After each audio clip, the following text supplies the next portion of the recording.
gagasan perubahan nomenklatur Bank Perkreditan Rakyat menjadi Bank Perekonomian Rakyat PT BPR Subang Geminas City Perseroda.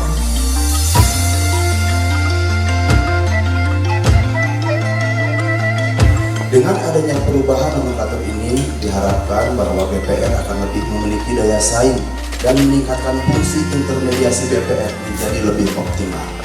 Usaha BPR ditambahkan beberapa poin, salah satunya bisa melakukan penyertaan kepada lembaga pengayom, dapat melakukan pembelian jaminan debitur yang bermasalah, baik sebagian maupun seluruhnya, dan dapat melakukan go public. Ini tentu merupakan peluang untuk mendapatkan pendanaan yang murah.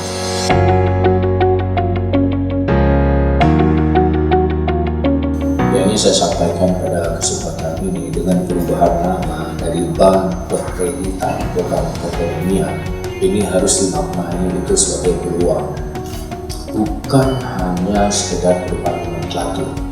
Jadi dari perkreditan ke perekonomian, ya, itu jauh Pak bedanya itu. Kalau perkreditan, kalau saya ibaratnya itu ya orang yang butuh kita. Tapi kalau sudah bicara perekonomian, ini sama-sama butuh Pak. Bahkan kita yang lebih butuh kepada orang-orang Pak. Oleh karena itu, nanti gerakan kita itu juga bukan independen. Kita harus lebih banyak menyerang, bukan hanya bertahan, harus ekspansif, bukan hanya duduk diam itu di kantor. Dalam zaman sekarang ini itu harus antisipatif. Kita sudah punya nggak itu rencana kerja kita, action plan kita untuk ini, untuk mengantisipasi ini perubahan nomenklatur ini. Sebuah organisasi itu harus responsif terkait dengan perubahan lingkungan. Kalau kemarin itu kita ini namanya kita menunggu itu customer datang daripada kita minta kredit, sekarang sudah nggak bisa lagi jemput bola Pak. Organisasi ini ke depan ini harus adaptif, harus bisa menyesuaikan sesuai dengan perkembangan lingkungan. Sebuah organisasi yang maju itu ke depan itu harus adaptif. Ya, di dalam persaingan itu tidak harus juga itu ketika bersaing itu kita tidak mau menggunakan atau tidak mau belajar itu dari orang lain. Yang baik itu ambil.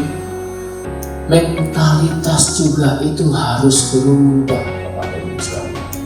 Behavior, attitude kita itu juga, perilaku kita itu harus juga berubah. Itu kita harus memupuk itu jiwa kreativitas dan inovatif. Kompetensi itu dari seluruh karyawan itu betul-betul harus ditingkatkan sehingga nantinya karyawannya itu karyawan yang profesional. Kita berharap ini ke depan ini yang namanya Bank Perekonomian Subang semakin berjaya, kemudian juga bisa menguasai pasar itu di Subang sendiri. Dan saya berharap semua kita bisa memanfaatkan peluang-peluang yang ada di Kabupaten Subang.